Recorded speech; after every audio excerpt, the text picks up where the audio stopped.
Well, welcome to Viking Spotlight. This is a podcast about people, events, and projects in North Canton City School District. I'm Jeff Wendorf, one of the hosts, and today it's our honor to be interviewing our guest, North Canton legend, Gordon Knisely. Coach Knisely had a 33-year career as a science teacher, coach, and athletic director with 28 of those in North Canton. A graduate of Marlboro High School, Coach Knisely was a standout athlete. He signed with the Chicago Cubs shortly after graduating from high school and spent 4 seasons in their farm system. He played 1 season of basketball at Kent State University before getting drafted into the military, and he began his teaching and coaching career at Marlboro and then moved on to North Canton. Mr. Knisely joined us last Friday to dedicate Hoover's Gymnasium to Hoover graduate and NBA player Dick Snyder. Coach Knisely was Snyder's high school basketball coach, and he has remained friends with Dick over the years. Coach, thanks for joining us. Well, it's good to be here. Great. We've got just a few questions for you. Wanted to share. There's a great video that was posted last week from the court dedication and your part in that and so on. So we encourage folks to find that on our website and look at that. But we wanted you here today, or our maiden podcast, just to get some more information and talk to you especially. But how did you first meet Dick Snyder? Well, I met him in when I came here in 56. And he was in 7th grade. And I coached him in 7th and 8th grade because that's where Mr. Russell wanted me to teach, so I did a job there. I had him in class as a freshman, and everyone had to do projects at that time. So Dick did a radio, and I remember that. He made a radio, and everyone had to present what they did. And I had 150 kids in those 5 classes, so it was fun to be with them because they could do things of their own. Great. So you first met him in middle school, basically, or early high school. Good. What were your impressions of him as an athlete? Well, nobody was any better for North Canton. Absolutely. Naming a gym for him, it was just outstanding because he's an outstanding gentleman, and I've known him ever since way back to the 1950s. Yeah. Now, he played football, he played baseball, and he played basketball. Why do you think he leaned towards basketball after he graduated from Hoover? Well, I talked to him about that, and he didn't like to actually practice football.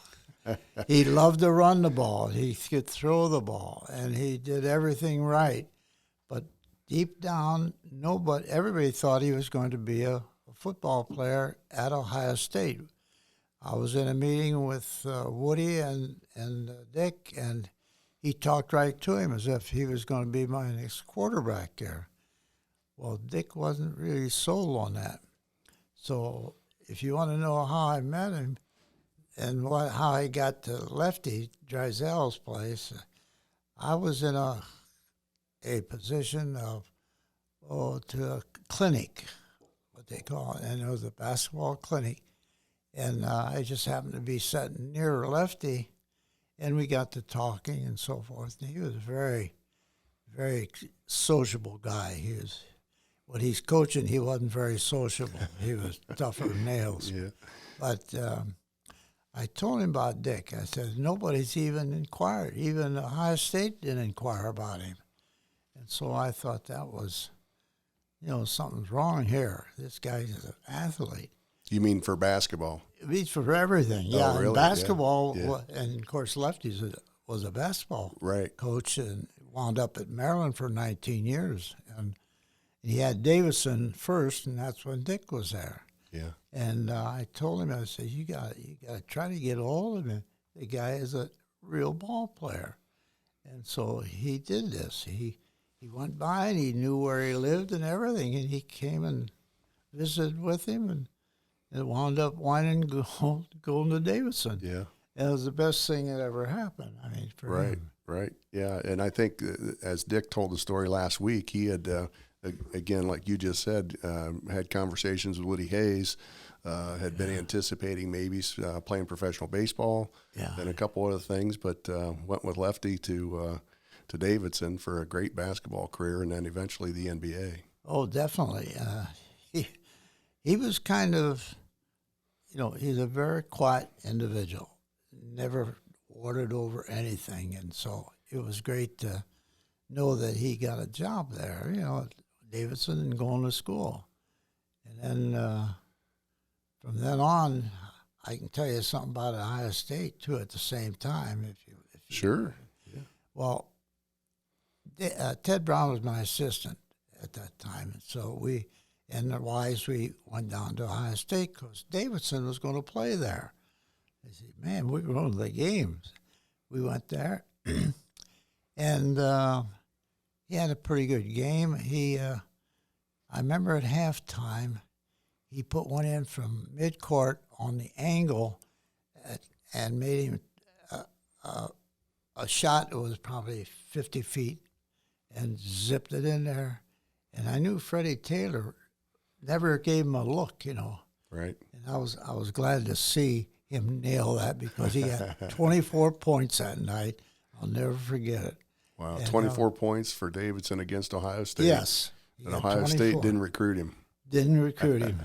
Okay, Freddie Taylor, take it. He missed that one, didn't he? He missed that one big time. Well, and he was a sophomore at that time. Was he? He was a sophomore. Okay. Did you get to go see Dick play any of his professional games? Probably especially in Cleveland. Oh, yeah. Well, I married a girl from Centralia, Illinois, and they're 60 miles from St. Louis.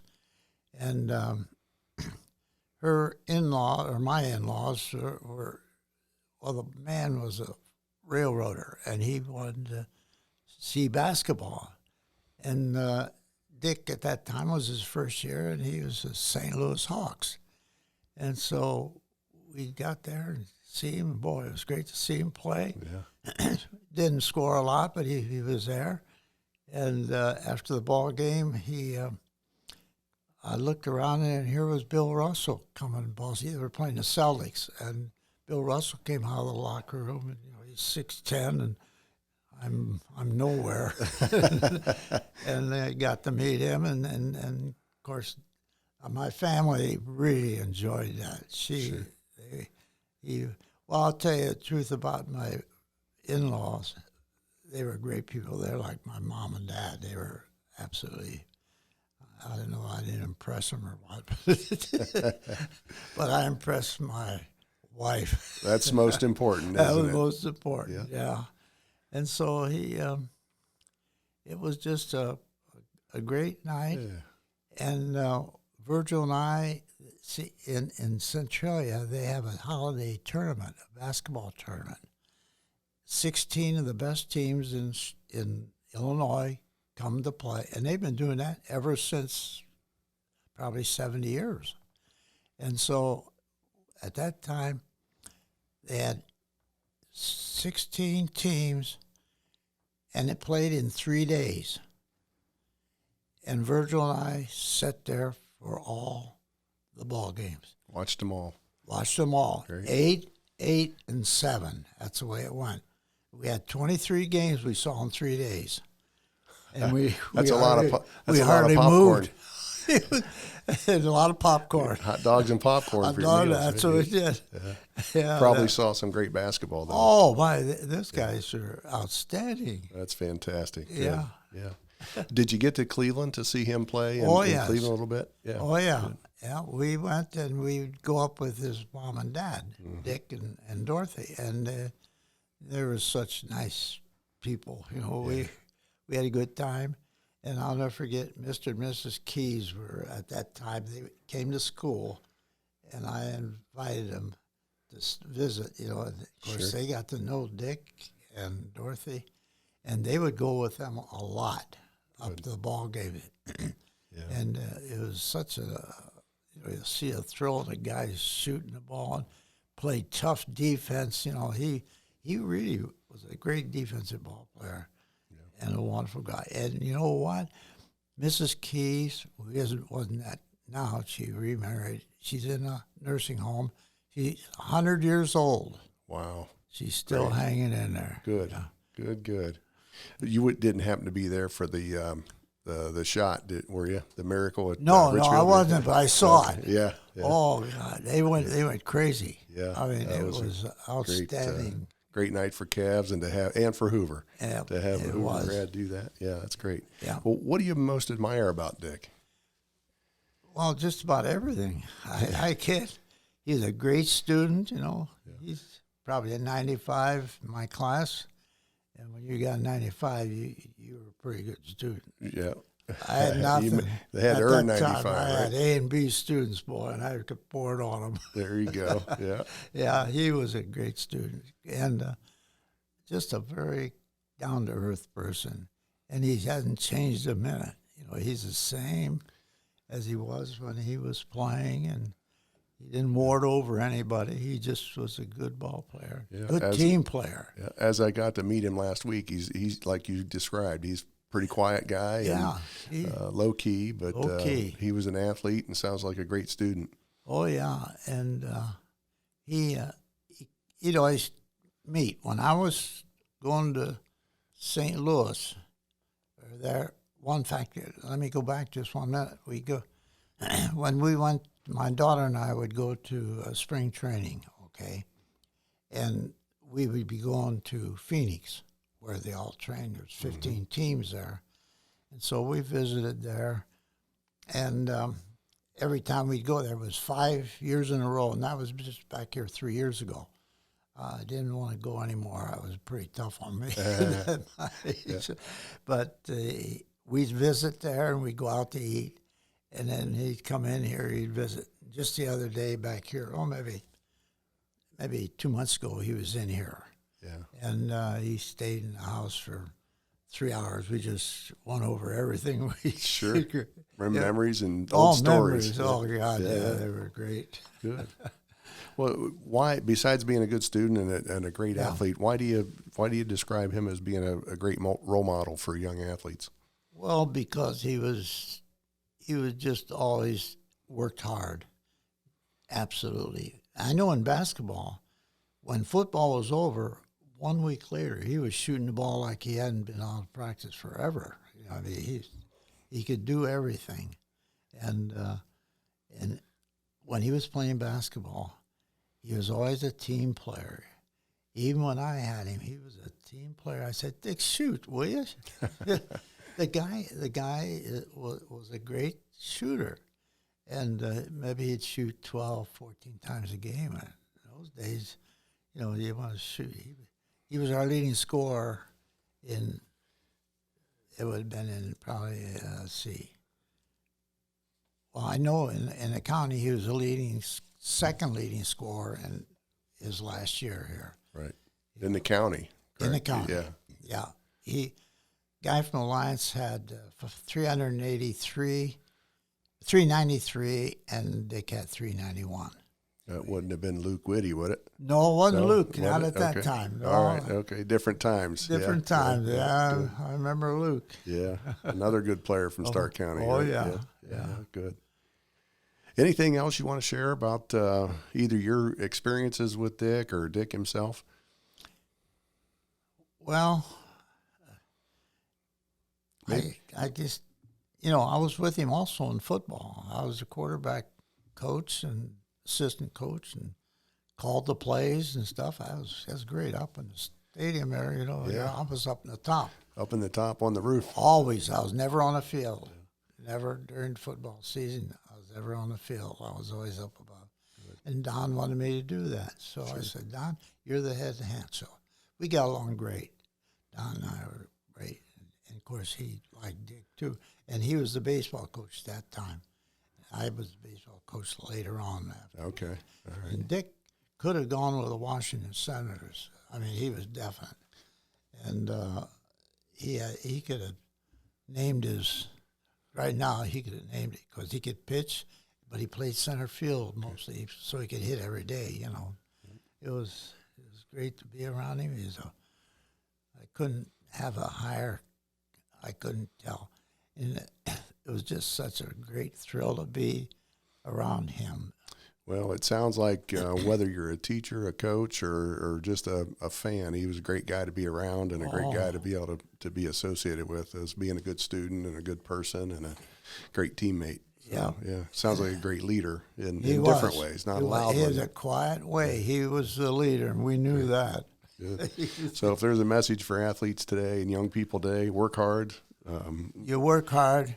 That's I've been doing this since I was 10 years old, and playing ball and so forth. My brother was a left-hand pitcher, and we played. He was 4 years older, and he went pro too, but he wound up with rheumatic fever, and that ended his career. Yeah. He could throw too. and we don't ask many guests this, Gordy, but what's your age? 94. 94, I thought so. Yeah, that's awesome. So you've been around a little while, and you've seen a lot of good athletes come and go, and good people. And I suppose Dick is one of the best. He was absolutely the best. Fantastic. And I think the next guy that I was with Monday was probably our second best. I was with Todd Blackledge. Oh, right. I was that for Friday and Monday with two of the best athletes out of North Canton. Yeah, sounds like a great week, doesn't it? Man, I enjoyed it. And I go to all the games here, the girls, boys, whatever. That's the only thing that keeps me going. Yeah. Well, we love seeing you at all the games and the football and basketball games. We just love seeing you all the time, and we're glad you're part of it. And it's all this success of those two gentlemen you just mentioned and our school district in general is partly your fault. For your influence and your dedication. I enjoyed walking through the doors in school. I never missed a day of school in 33 years. Wow, that's awesome. Yeah. So I enjoyed being here. So you think of how many lives you've influenced throughout that time, and a lot. I hope. Yeah. I hope good too. Right. So for our guest, what did you teach when you were here? I put in earth science. Okay. And that was done by Mr. Elsa. Why don't you change general science? So I went to 5 different universities to get my background on earth science, and I had 18 years of that, and it was the best thing I ever did as far as teaching is concerned. I love to teach. Jeez, that was great. Yeah, and to me, I've always done both too, but not near at the level you have. And I always thought, you know what, coaching is teaching, and teaching is coaching, and it's all about getting kids what they need and trying to help them be successful, right? And after football season's over, then I had people would come in after school then see, because I wasn't involved at that time, and I had to learn rocks, minerals, and all that stuff too. See, they'd come in and boy, they're going to stay there and learn up. Yeah. I still get kidded by some of those people. So you were a student too, right? Oh yeah, always learning, always learning.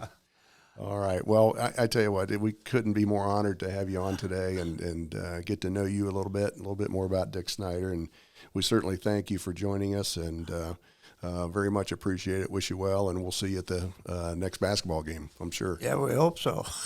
Right. And we got a great start, both girls and boys. Boy, I'll say, I really enjoy that. Gee whiz. And all of them close. Right. Yeah. Wonderful. Thank you so much again, and thanks for joining us for this first podcast. We hope you're able to join us next week as we talk to Tim Walker about renovation of North Canton's Memorial Stadium. If you'd like to ask Tim a question, feel free to email us at vikingspotlight@northcantonschools.org. That's an email at vikingspotlight@northcantonschools.org. So for our first podcast here as the Viking Spotlight, it's Jeff Wendorf signing off, and hope you have a fantastic week, and go Vikings.